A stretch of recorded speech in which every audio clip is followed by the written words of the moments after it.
Dostlar, bir gündə keçmədi. Nasosla Sumqayıt o ərazilərdə bu cür su basdığını oxu az paylaşıb. Mənə bir çox adamlar deyir ki, Nadim sən niyə deyir, yaxşı şeyləri paylaşmırsan deyir. Və bu video ki paylaşdım. Əziz dostlarımız, çox 251 bin adam baxıb dünən. Və bu videoda mən dünən paylaşım deyəndə ki, hələ bu sellər daha büyüyəcək, Nasosna, Xırdalan, Sumqayıt, bütün Bakı yadındadırmı? 1, 3, 4 il, 5 il bundan əvvəl Bakı və Sumqayıt Azərbaycanda bir çox yerlər su altında qalacaq deyəndə bəzi insanlar biraz vaxt keçəndə mən proqnoz verəndə mənə smayliklər və ya yazırdılar ki, gülməli şeylər ki, və Bakı su altında qalacaqdı. Ha ha ha ha ho ho ho. İndi həmən adamlar yəqin ki zaman gəldi, keçdi, həmən o dönəm gəldi. Yəqin ki onların içində baxanlar var, hansı ki o inanmıram deyənlər, o mənə paxıllıq çəkənlər. Bugün hal-hazırda bütün efirlər nə paylaşır? Hər yer su basmaqdan, sellərdən. Son 50-100 ilin. Hər zaman olur sellər. Son bu 5 ildə olduğu qədər böyük sellər. Bu ilimin olduğu qədər sellər olmadı. Mənə çoxları deyir ki, Nadim Əlixanov, siz niyə bəs proqnozlar verir? Çünki, baxın, siz bugünü görürsünüz və gördük hər şeyi paylaşırsınız. O zaman Allahın işi də deyə heç nə də paylaşma, heç kim də bu baş verənlərdən gileylənmə. Qəbul elə, otur evində, su altında yaşa. Kiminsə kanalizasiyalı işləməməklə danışır, kimsə nə bilim, hansısa bir şikayət edənlər, yol bağlayanlar, nə bilim, nəsə insanlar görülür də. Sosial şəbəkələrdə hansısa qurumlarla kanalizasiya üçün günah axtaranlar, nə bilim nələr. O adamlara deyirəm ki, o zaman otur Allahın işi evdə, heç nə də çıxma. Evdə dağılsın, nə bilim, malı mülkü də aparsın, danışmayın. Niyə danışırsınız? Axı o insanlar mənə gülənlərin içində bugün ziyan çəkənlər də var. Mən buna əminəm. Əziz dostlar, əgər siz mənə inansaydınız vaxtilə bugünü olacaq bir çox adamlar, hətta o kanalizasiyada da baxan qurumlar, bəlkə də böyük işlər görərdinizmi? Görərdiniz. İndi bu selləri görəndən sonra kanalizasiyaları daha böyütmək, daha böyük xətlər çəkmək edəcəksinizmi? Edəcəyiz. Vaxtilə mənə inansaydı, eləsək, bu cür hallar yaşayacaqdım, yox. Çayların qıraqlarında, çuxurlarda evlər tikib ziyan olanlar. Deyildi, nasılsından bəya bir video çıxdı qabağında. Deyir, nə bilim, əvvəllər deyir, burada çuxur olub, sonra bağlayıb ev tikib, nə bilim, nə. Turbalar atmışdı. Stefan turbaları yerdə. Hamısı söküb gətirib, birini ora atıb, birini ora atıb, o yandadır. Zamanında yenəsən də gözü satanlı edeyim.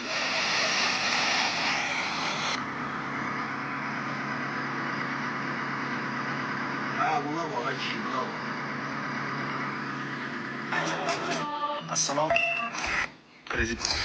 Aramsız yağan yağış Lükbatan qəsəbəsində də bir sıra problemlər yaradıb. Hazırda ərazidə vəziyyət necədir və hansı işlərin getdiyini əməkdaşlar. Heç nə, necə olacaq ki? Bomba. İndi Əlixanov Nadim olaraq sizə deyirəm ki, son 50 ilin selləri gələcək deyəndə, mümkün olan qabaqcıl tədbirləri gör deyəndə, deyirdiniz. Nadimin işi proqnoz verməkdir. Olacaq olmuş şeyləri yox.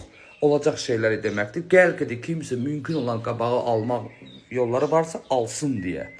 Bir çox adamlar bəlkə də evin çayın qırağında varsa damba tikə bilər. Bir çoxların çuxurlarda varsa qabaqdan hansı bir yol oradan qazıyıb açıb o çuxura evinə doğrusu gələn yeri başqa tərəfə yönləndirə bilər. Bir çoxları mümkünsüz olan yerlərdə evləri varsa evləri köçürdə bilər. Əgər mənə inansa, oradakı mal mülkünü yığa bilər. Kəmə vaxtı ilə bu yağışları görənə qədər bunu edə bilərdi. Başına, malına. Yenə də deyirəm, hələ ki gec deyil. Kimlərin ki yenə də malına, mülkünə ziyan dəyməyib, əsasən də indən sonra, bax, Şəki, Şamaxı, Zaqatala bölgələri, hələ ki o tərəflərdə, indi növbəti böyük fəsadlar, ziyanlar o tərəfdir. Şəki və Şamaxı o bölgə. Oradan başqa rayonlar bilmirəm hardadır. Orada da daha çox böyük sellərdən, sulardan ziyan olacaq. Sonra küləklərdən kimin damlarında deşiklikli, boş bağlayan yerler varsa onları da bərk etmək lazımdır. Külək apara biləcək yığdığı malları, mülkləri varsa harasa onları bərk etmək lazımdır. Çünki daha büyük qasırğa küləklər gələcək. İran savaş 3-cü Dünya Savaşı 3-cü üzr istəyirəm, Dünya Savaşı olacaq, onunla həmişə danışmışam. Bu Dünya futbol turnuvası ki olacaq. Bunu hər dəfə deyirəm. Futbol üzrə dünya turnuvası başlayır. Hardasa bir 20-25 gündən sonra. O futbol üçün hal-hazırda İran gedən savaşı biraz sənginmiş, yəni ki, dondurulmuş halına gətiriblər. Və bu futbol turnuvası bitəndən sonra bir müddət indi dərhal futbol bitdi, savaş başlayanda insanlar anlayacaq axı futbol üçün saxlamışdı deyə. Bir müddətdən sonra yavaş-yavaş bu savaşı yenə alovlandıracaqlar. Hətta futbol turnuvasının gedən zamanında Amerikada da çoxlu böyük hadisələr yaradacaqlar və onu da İran üstünə atacaqlar və ondan qızışdıraraq təzə bu savaşı yenə gərginləşdirəcəklər. Bu dediyi sözlərindən bir qulaq as. Dünya futbol turnuvasında elə bir qeyri-mücizəvi bəzi hadisələr, bunu bilmirəm, terror yönlümü deyim, təxribatlar, bunlar da olacaq. Və bunların arxasında da İran savaşını daha da böyütməyin var. Provokasiyalar yaradacaq. Və sonra, avqust ayından sonra bölgədə savaşlar daha çox qızışacaq. Tayvan üzərində mi deyim, nəsə, orada da savaşlar təzədən böyüyəcək. Sonra Hindistan, nə bilim, orada da savaşlar böyüyəcək. 3-cü Dünya Savaş qaçılmazdır. Və bölgə də İran üzərində olan bizim bu bölgədə qarışdıracaq. Radiasiyaya uyğun olaraq dönəm daha çox hər kəsin danışan bir zamana gələcək. Aslında bu var, bir çox adamlar bunu hiss edir, hava yaxşı olmadığını. Kim havanın aparatlarını yoxlayıb bizə göstərər ki, heç kim. Amma bu radiasiyadan insanların daha çox gərgin zamanı dönəmə gəlib çıxanda və o zaman gəlib çıxanda İnsanların çoxu artıq başa düşəcəklər ki, nəsə havada var, xəstəliklər daha çox baş alır və sonra nə dərmanlar, hansı dərmanlar istifadə edək deyə qaçacaq. İndidən o radiasiya olsa, radiasiya dönəmi olsa, yəni radiasiya o da ki, hər hansı atom bombanın partlanması deyil. Daha çox böyük silahların partlanması və ximikatların daha çox alovlu havaya ximikatlarını qarışdıraraq radiasiya yönlü, yəni bu cür izah edirəm də, xəstəliklər daha çox olacağını hiss edirəm və onun üçün də bilmirəm, bəzilər yod deyir, bəzilər hər nə deyir. Bu barədə də vaxtı ilə bəzi dərmanları alıb qoymasını təkrarən məsləhət verirəm. Çünki bu selləri, bunları görən adam onu da görər.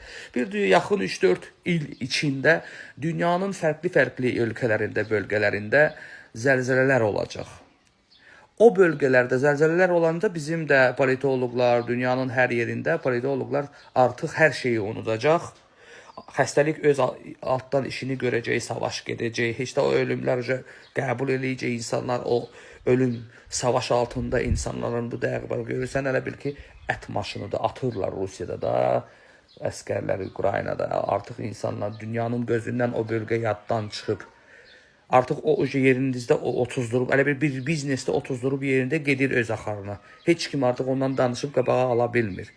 Sonra bu İran da o hala gətirəcək. Dünya savaşı bu gərginləşdirəndən sonra bu hala, artıq ölümlər davam edəndə. Sonra bunlar həm də təbii fəlakət, sellər, sular, küləklərdən insanların mallarını ziyan vurmaq, dağıtmaq, bu. Bir də gələcək insanların daha çox ölümləri gətirib çıxardan zəlzələ dönəmi. O zəlzələ dönəmində artıq bu savaş, bu gərginliklər hər kəs unudacaq. Çünki o dərəcədə böyük zəlzələlər, yerindən deşiklər açılacaq, yer yerindən deyəcək ki, yer semtindən çıxdı. Ya deyəcək, yerinə nəsə gəlir, deyir, filan əvvəl belə şov quracaq. Güya yeriyə nəsə gəldi, düşdü, nəyə də yer hansısa bir planetdən toqquşdu. İndi o qədər də dərinliklərindən danışmaq faktlarla çətindir. Sonra yer yerindən çıxdı, semtindən çıxdı deyərək yerindən deşiklər açılır. Bu kimi şovlar quraraq böyük zəlzələlər. Artıq zəlzələlər bütün ölkələr, dünyanın hər yerində yaşayaraq insanların yaşam tərzini zəlzələlərdən daşan bir iflic halına gətirən bir dönəm gələcək. Deyirlər ki, bunları demə. Niyə?